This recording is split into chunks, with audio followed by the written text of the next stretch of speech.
국정원 국정조사 특위 활동이 난항을 겪고 있는 가운데 민주당은 오늘 특위 전체 회의 개최를 요구했습니다. 하지만 일부 특위위원의 자격 논란 문제가 해결되지 않아 민주당 의원들만 참석하는 이 반쪽 회의가 될 것으로 보입니다. 국회 취재기자 연결해서 알아보겠습니다. 김대근 기자.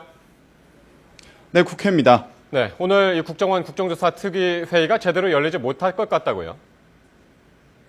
네, 그렇습니다. 민주당 소속 특위위원들이 전체 회의 소집을 요구해 일단 회의는 오늘 오후 2시에 열릴 예정이지만 새누리당 의원들은 참석하지 않겠다는 입장이어서 정상적인 진행은 어려울 것으로 보입니다.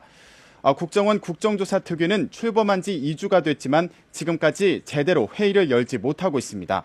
민주당 김현, 진선미 두 의원을 특위에서 배제하는 문제를 놓고 여야의 입장이 맞서고 있기 때문인데요. 민주당은 일단 특위 회의를 열어 두 의원의 배제 문제 등을 논의하자는 입장인 반면 새누리당은 두 의원이 특위위원직을 내려놓지 않으면 국정조사에 참여하지 않겠다는 입장을 고수하고 있습니다. 오늘 아침 회의 발언 내용을 함께 들어보시겠습니다. 우리 당의 방침은 민주당이 어떠한 행동을 하든지 어떠한 주장을 하든지 전혀 변함이 없다는 것을 말씀드립니다. 김현, 진선미 두 의원을 빨리 교체해서 하루빨리 국정조사 특위를 정상화시켜줄 것을 민주당에 강력히 촉구합니다. 새누리당에게 다시 한번 엄중하게 경고합니다.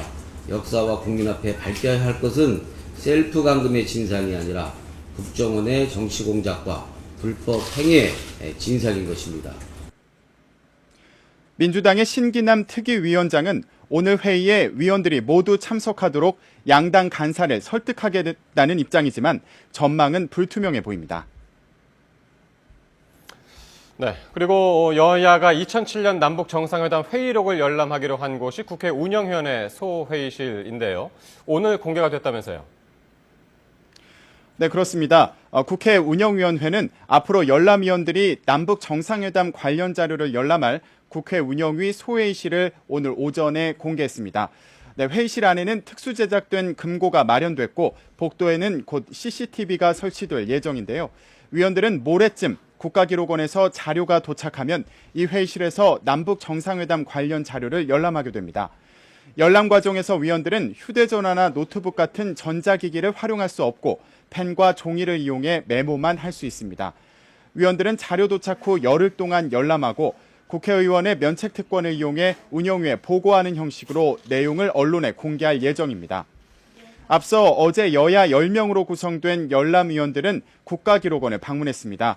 이곳에서 여야 의원들은 국가기록원이 검색한 자료의 목록을 확인하고 실제 열람할 자료를 선별했습니다. 어제와 같은 목록 열람은 한 차례 더 있을 예정인데요.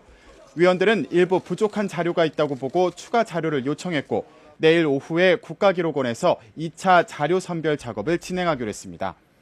여야 열람위원들은 추가 열람을 앞두고 각각 내부 회의를 여는 등 전략 수립을 위한 논의를 이어가고 있습니다. 지금까지 국회에서 YTN 김대근입니다.